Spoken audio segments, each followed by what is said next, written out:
como decíamos al inicio del programa, el fin de semana pasada mirábamos cómo estaban cerrando las listas aquí y al mismo tiempo qué era lo que estaba pasando muy particularmente en Rusia por el levantamiento de este grupo armado privado, el grupo Wagner.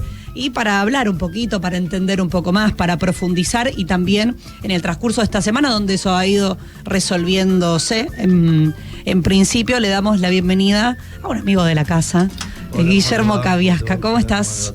¿Se escucha bien ahí? ¿Lo tomamos bien ahí? Sí. Guillermo Cabiasca es docente, es también militante, es coautor de uno de tus últimos libros junto a Fernando Esteche, junto a David Acuña, Destinados por la Providencia, 200 años de la doctrina Monroe, que estuvieron presentando ayer en La Plata. Ayer estuvimos en La Plata, muy linda la presentación, un par de cientos de personas ahí, fue una charla interesante. ¿En la universidad? Sí, en la Facultad de Trabajo Social. Mira.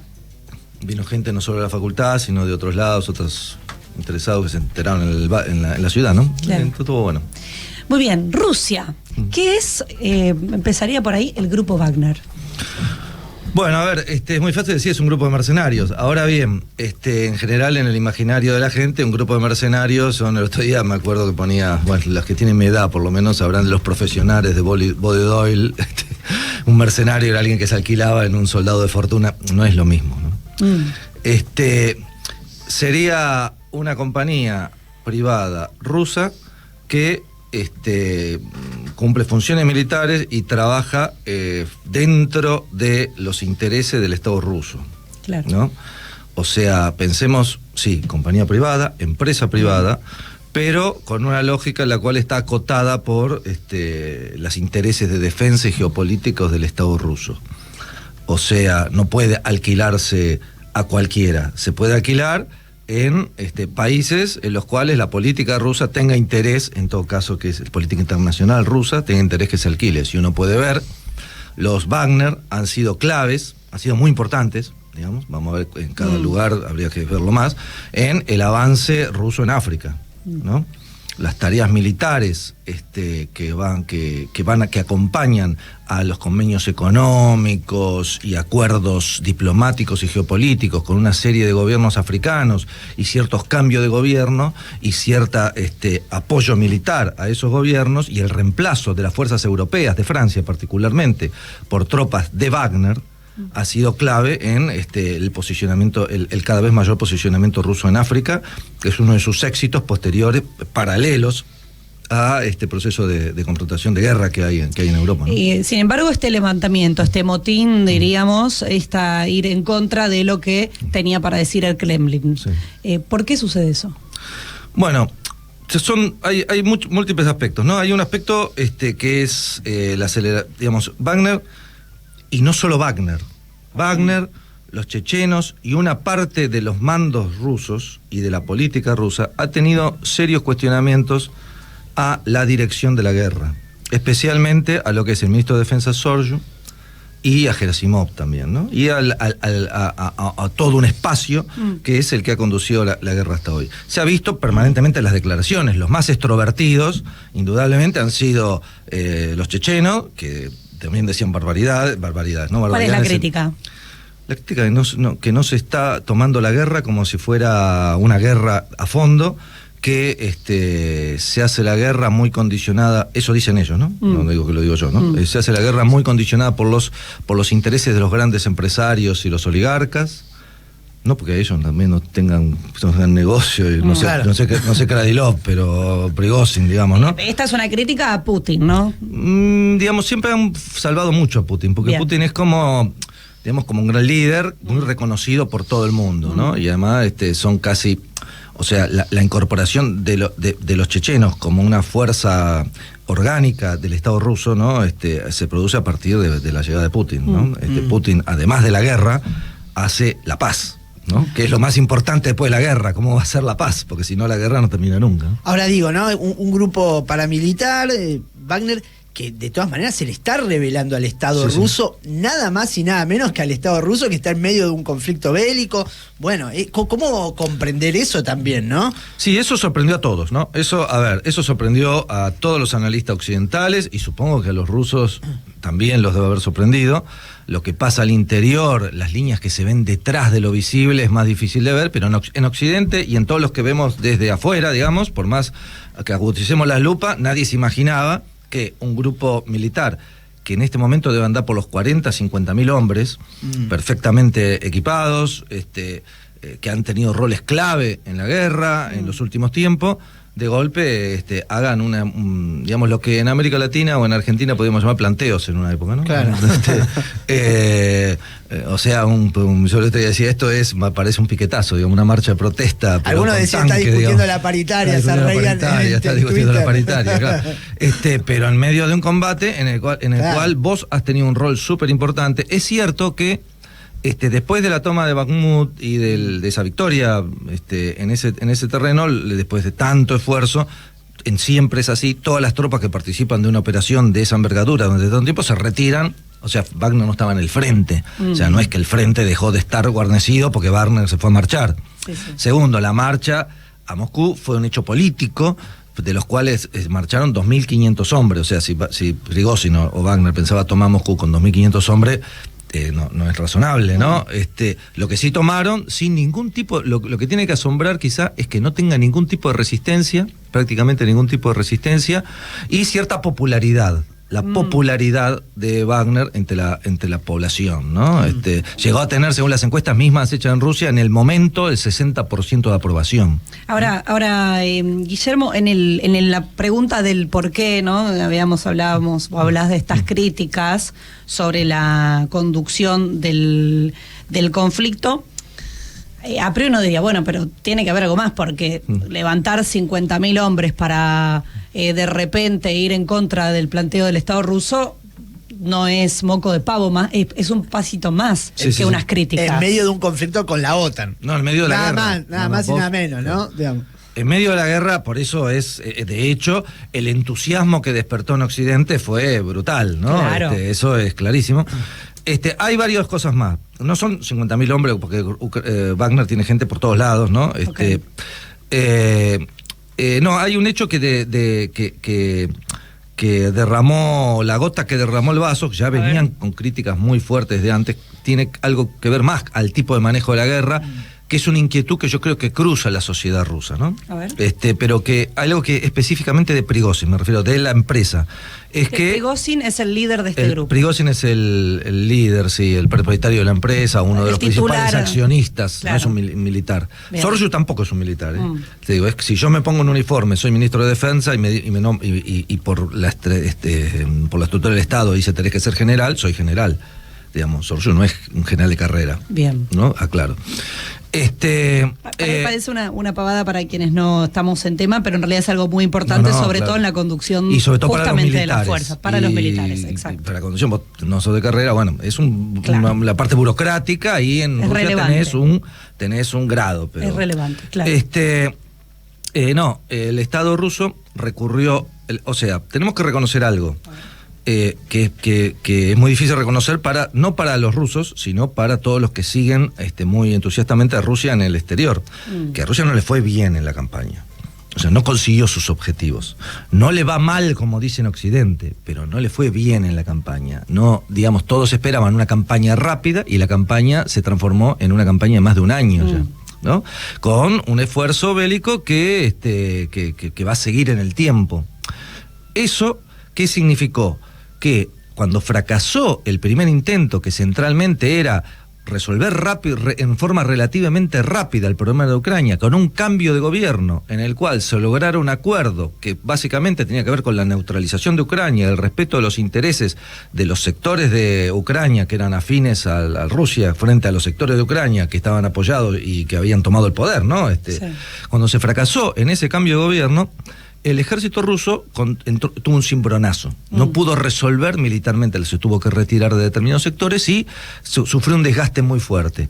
Ahí el Estado ruso recurrió a un montón de otras fuerzas, a los a Kadyrov y los chechenos, que fueron en ese momento a cubrir las bajas, a cubrir los espacios del frente, y recurrió a Wagner, poniéndole plata, y que Wagner pasó de ser una fuerza de 8 o 10 mil hombres a ser una fuerza de 40 o 50 mil hombres, con un nivel de eficiencia importante. Durante ese periodo de tiempo surgieron no solo Wagner, un montón de voluntarios extraestado, que, o compañías privadas, o grupos que financiaban fuerzas de combate, que no eran el ejército ruso, el ejército del Estado. Peleaban por Rusia, pero no eran el ejército del Estado. O sea, tenían un complejo de fuerzas importante. A partir de ese momento, eso es otra de las críticas que se hacen en todos estos sectores, los que llaman guerreristas, digamos, dice, Rusia recién empezó una movilización parcial, ¿no? O sea, en Rusia no están, vos vas a Rusia, están como nosotros, no pasa nada en Rusia, no hay guerra, digamos. La gente está así, no está, cuando hay guerra, pues estás movilizado para la guerra, todo, desde tu casa, al lugar de trabajo, y estás produciendo y convocás a tu población y demás, ¿no? Es una movilización parcial. Esa movilización parcial, hecha más o menos en septiembre, requiere meses y meses no vas a mandar a un conscripto al frente porque lo manda a la muerte, digamos, ¿no? Tenés que entrenarlo un poco, digamos, ¿no? Tenés que no solo entrenar a la persona, sino hacer que las unidades funcionen, que hay complejidades en el manejo del combate concreto, ¿no? Cuando eso ahora se empieza se frena la ofensiva ucraniana, se ve que ya Rusia está, el ejército ruso está recompuesto en condiciones de unificar por sí mismo el conjunto de las fuerzas que combaten, y ya tiene la fuerza suficiente. Se hace una orden desde el ministerio, ¿no? Desde el gobierno, que dice todas las fuerzas que no son el ejército deben incorporarse al ejército. Mira. Eso, bueno, Kadyrov lo firma, supongo que está dentro de la lógica también de las repúblicas autónomas, pero para una empresa privada incorporarse al ejército implica, es un tema, ¿no? Y ahí es la gota que derrama el vaso en lo puntual del momento. O sea, quedaba una semana para que todos los Wagner tuvieran que firmar un contrato con las Fuerzas Armadas y ser parte de la por ahí como grupo, no sé, pero la situación hoy que se ha de alguna manera tranquilizado. Quería preguntarte dos cosas. Por un lado, sobre esta firma, y por otro lado sobre el rol de Lukashenko, porque entiendo que Prigozhin lo que hizo fue ir a Bielorrusia, obviamente, de Lukashenko, en un diálogo con Putin, en una acordada ahí. Me parece que hay un rol relevante quizás a resaltar sobre cómo se ha movido eso, porque por lo menos lo que salía en la prensa es, bueno, Lukashenko terminó de hablar con Prigozhin y esto se apaciguó. Esta era, en la línea simple, lo que leíamos en muchas noticias. Mira, yo creo que Prigozhin no pensaba tomar Moscú ni entrar a combatir con el ejército ruso. Primero no tenía posibilidades, claro, ¿no? Además, primero no tenía posibilidades, ¿no? Por más que los Wagner eran una fuerza de choque y un grupo de asalto que tiene capacidad de combate, pero no tenía posibilidades contra el ejército ruso. Si el Estado ruso le hubiera mandado 200 aviones a bombardearlo, hace desaparecer, volatiliza la columna, claro, ¿no? Sí. Una columna que avanzaba en línea recta 2000 kilómetros hasta Moscú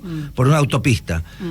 Bueno, pueden voltear un helicóptero, pero si el Estado ruso le tiraba 4 misiles, qué sé yo, eso en cualquier fuerza, no a Wagner, si el ruso avanza en una columna, los volatilizan, ¿no? Yo creo que había por detrás de lo que se ve, y eso el tiempo lo dirá, había mucho más de lo que es de negociaciones y de discusiones de lo que se ve en público, ¿no? No es que un día, en 2 horas, Lukashenko lo llamó por teléfono a Prigozhin y arreglaron con Putin.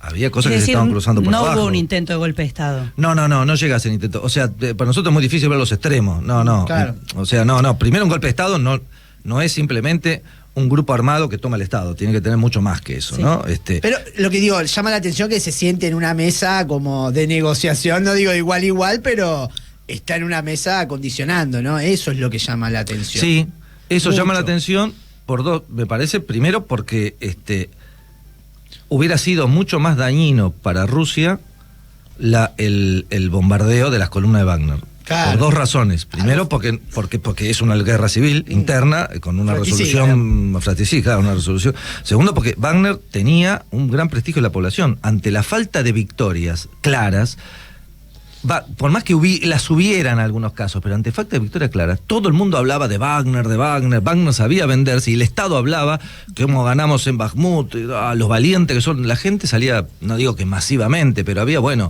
que qué se le mostraba al pueblo de victorias, Wagner, ¿no? Entonces Wagner hace eso y vos lo vas a bombardear, y eso no era posible. Segundo, yo no creo que esa fuera la intención de nadie. Claro. ¿No? Y además porque uno de los principales generales conductores de reorganizadores del frente, que es Surovikin, ¿no? El general Surovikin, que fue el que tomó el mando del frente y tomó las decisiones duras de decir, y él lo dijo, voy a tomar decisiones duras, y las decisiones duras fueron retirarse de Jersón. Eso es una decisión, no es hizo una retirada muy buena, no sufrió ninguna baja. Se retirarse de Jersón y de Kharkov. Surovikin era, no digo afín a Wagner, Surovikin era alguien con el cual Prigozhin contaba. Bien. O sea, el cambio fue una presión el cambio de mandos, y la unificación del mando fue algo que se venía en una crítica a Soryu, de una guerra más liviana, bueno, hay otras críticas más morales, ¿no? Pero esas son... Entonces, de nuevo, te pregunto por el rol de Lukashenko y situación hoy. Bueno, Lukashenko apareció mediando en una situación en la cual vos tenías dos polos irreconciliables y que no podían inmediatamente darse la mano después de los discursos tan duros que habían tenido. Además, Putin había dado un discurso duro. Aparece un actor exterior de peso, que es un presidente de otro país, claro, negociando. Bueno, ahí vos tenés la excusa como para hacer un acuerdo. Segundo, le abrís un espacio muy seguro. Después hay que ver qué pasa en el futuro, ¿no? Muy seguro. Por el momento. Para Prigozhin. Salvoconducto para los y los que quieran. No, porque la propuesta que se hace es que los que quieran se incorporen al ejército. Todavía no sabemos cuántos. Okay. Seguramente esa propuesta. Sí, los Wagner que se quieran se incorporan. Prigozhin no se incorpora al ejército porque no es militar. Además no sé si lo van a querer ahora. Claro, por ahí no lo van a querer. No, bueno, en el ejército vos no podés ser como Prigozhin. No podés gritar así, barra brava, digamos, no. Se va ahí y seguramente desde ahí seguirán gestionando las políticas de Wagner en el exterior, que para Rusia son muy importantes. Rusia en el exterior tiene una fuerza que le garantiza a sus aliados en África y en otros lados una intervención sin que sean tropas rusas, pero son tropas rusas. Sí. Estamos con Guillermo Cabiasca, que es docente, que es militante político, que ha escrito numerosos libros, el último en una coautoría, Destinados por la Providencia, 200 años de la doctrina Monroe. Un poco para ir terminando a partir de estas clarificaciones, es ¿cómo ves el devenir del conflicto entre Rusia y Ucrania? Que vos decías antes, se ha prolongado quizás mucho más de aquello que preveíamos en febrero del año pasado. ¿Hacia adelante? A ver, lo que se ha establecido hasta ahora, a partir de el no éxito, digamos, de la primera operación, la llamada operación especial, con todo el despliegue por todo el territorio ucraniano, es una guerra que tiende a ser una guerra de desgaste, ¿no? Una guerra de desgaste no es la mejor elección, ni la mejor posibilidad, porque te exige un gran esfuerzo y un gran sacrificio de vidas. Justamente la guerra de movimiento, la famosa Blitzkrieg y todo ese tipo de guerras surgieron para superar las masacres de soldados que se producen en una guerra de desgaste, ¿no? Yo lo que veo es que lo que tenemos que ver cómo se resuelve ahora en términos militares exclusivamente, cómo se resuelve ahora la famosa contraofensiva ucraniana, que hasta ahora se ha estrellado contra una pared. Desde el punto de vista de cualquiera que tenga un manejo más o menos de conocimientos militares, pareciera que la elección de los ucranianos o de la OTAN, que le haya sugerido realizar el ataque que están haciendo, con todo el conocimiento que hay de cómo están desplegadas las fuerzas, va a fracasar. Han sufrido bajas importantes, y si siguen en ese terreno y los rusos continúan resistiendo, como parece que lo están haciendo, resistiendo planificadamente, ¿no? O sea, vos venite, y Ucrania puede llegar a sufrir una derrota importante. La guerra, una derrota de su ofensiva, ¿qué quiero decir una derrota? No perderte por ahí, conquista 2, 3 pueblos, 4 o 5 pueblos, pero la ofensiva es que rompa el corredor terrestre. Cualquier otra cosa que implique que no tomen un nudo de comunicación importante, es un fracaso, y si en eso pierden, supuestamente se ha perdido operativamente como 2 brigadas, si pierden 5, 6, 7, 8, 9 brigadas que quedan inoperativas, estás perdiendo tu ejército, y si perdés tu ejército, por más que tenga el apoyo, tenés que hacerlo de nuevo, ¿no?